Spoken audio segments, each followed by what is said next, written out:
young lady named Laura Hope Smith was, and I wouldn't even say classify this as malpractice. I say this was a murder. Yes. Laura Hope Smith was murdered, in my view, by an abortionist, and her mother joins us now from New Jersey, Eileen Smith. Hello, Eileen. Hi, Mark. How are you? I am just fine. How are you doing? Well, it's a very hard time right now. Right. I'd like to say I'm doing great, but as we're coming up to the trial, and I agree with you, I do call it murder also. You're the man who murdered your daughter is going to start his trial September 7th, about the time that people will be getting this show, and it's been a long, hard time for you. There was a point I can remember, Eileen, when we were working with you a few years ago, when it looked like nothing was going to happen to this guy. Right. That's right. That's right. And it was only because, basically, I guess he murdered the wrong girl, because the girl he murdered had a mom that was not going to let this thing just go away quietly. That's right. A lot of people were helping him, too, trying to make it go away, including officers of the law, which got away with it, unfortunately. But thank God the district attorney, after 7 months, saw things my way. After much pursuing, I would call or visit at least every other week and say, this man murdered my daughter. But the autopsy took so long. The autopsy took 5.5 months to complete at the Boston Medical Examiner. And based on the results of that, well, I remember at that time, Eileen, talking to you about that, and my view was, now maybe I'm just conspiratorial here, but my view was that they were stalling, hoping you'd give up. Well, I think it would have been easier for them for me to go away. Yeah. I think, yes, I agree. And, you know, he was never had to do this. A doctor's never been prosecuted for manslaughter in Massachusetts. I mean, I give the DA a lot of credit in liberal Massachusetts for pursuing this at all. You know, I really thought I would get stonewalled, and I thank God that he is prosecuting it.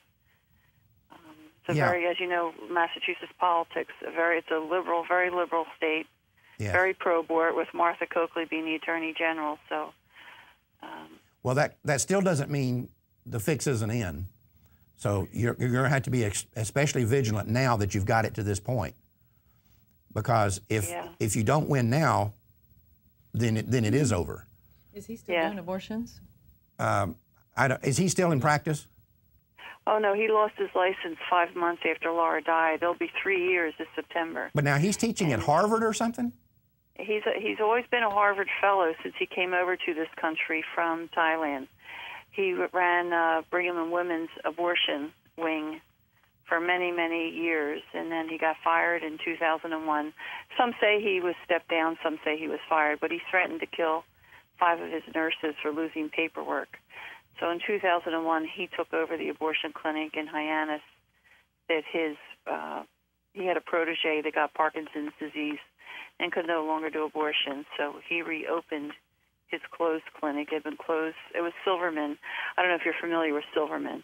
Yes, I am. But, he reopened Silverman's abortion clinic after it was closed for about 8 months, and he was there until the time he killed Laura in 2007. You know, the story you tell here is what we consistently see when we look at the history of these abortionists, and that is that they don't wind up at the abortion clinic because that's where they wanted to work all their life. They wind up there because that's the only place that'll have them after the crap that they've pulled in the rest of the medical community. The bottom of the barrel. They are the scum, the washout, and the losers of medicine. They're under the barrel. Right. Yeah, it's...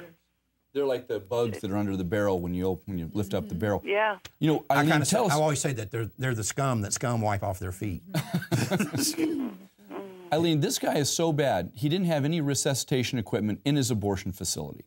No. And after Laura's death, he had to go bring this equipment in and had a sheriff come in and backdate the safety equipment and sign off on it. Yeah. And he got caught red-handed doing this. He trained everyone in CPR, which they were supposed to have been trained. And it was a female sheriff deputy from a couple counties over, not where Laura died, but she was friends with one of the employees who's a friend with the doctor. And she trained them in CPR and backdated the certificates, knowing that Laura died in the office and that what was going on. Well, these are the kind of people you're dealing with when you're talking about pro-aborts. Complete fraud and cover. You talk about conspiracy. This is the pro-choice. This is the pro-choice community in microcosm right here with what happened with Laura. So get this, a pro-choice, pro-abortion sheriff from a couple counties over, knowing that Laura had died and was murdered in this abortion clinic, comes in to cover up for this doctor, so-called doctor, so that more women can die. That's the pro-choice mentality. Right. Yeah. Eileen, did anything happen to this woman, sheriff's deputy? Nothing, and I've been trying to push it. I turned her into her own department. I talked to her oversight, but they did nothing. The DA's doing nothing. I really didn't have the energy to go after her and go after the doctor at the same time. I figured he was more important for me to go after, but I haven't let it go. And once I get a conviction from the doctor, I'm going to continue to pursue it. I'm waiting for stuff to come out at the trial. Like Troy said to me earlier, that things will come out the trial that I don't even know. So well, there's got to be something in the codes of Massachusetts that make that a crime, what she did. Oh, sure. You got to believe that. A friend of mine talked to 4 retired judges. He was out to lunch with them, and I asked them to run it by them to see what they thought, and they all said they would not want that officer being an officer anymore. Yeah, she needs to go. And but I just don't know what to do or where to go. But again, I will say this, and that is that what happened in the case of Laura Smith is a microcosm of the whole pro-choice mentality. Right.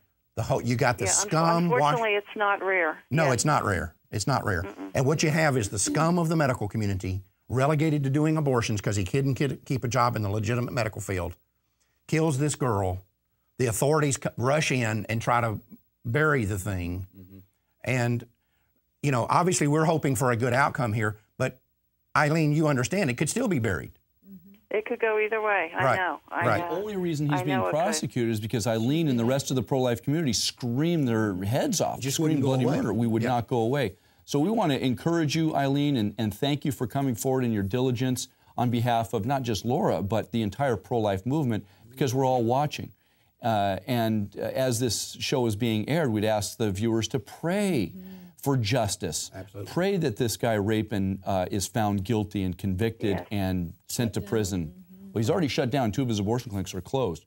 But let's use this as a moment, a teaching moment for the rest of the pro-abortion industry, the rest of these abortionists. I want to see every one of them in jail just like this. They ought to all be in handcuffs and leg irons, every last one of them. First ones that Rapin, help them. then the rest of the country. Right.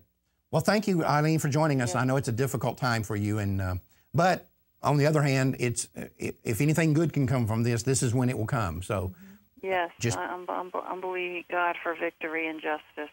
Well, thank you for joining us, Eileen. Thank you. I appreciate your help, Mark and Troy. You guys have been a blessing to my life too. Well, thank you, and we are, believe me, we're there with you in spirit. I know. Thank you so much. Thank you, ma'am. This has got to go forward. These people have got to be brought to task for this. And, of course, this is the reason, this is the perfect reason why the abortion industry fights any kind of standards or regulation of the abortion industry, because if it's regulated, they won't be able to use scumbags like this in their facilities.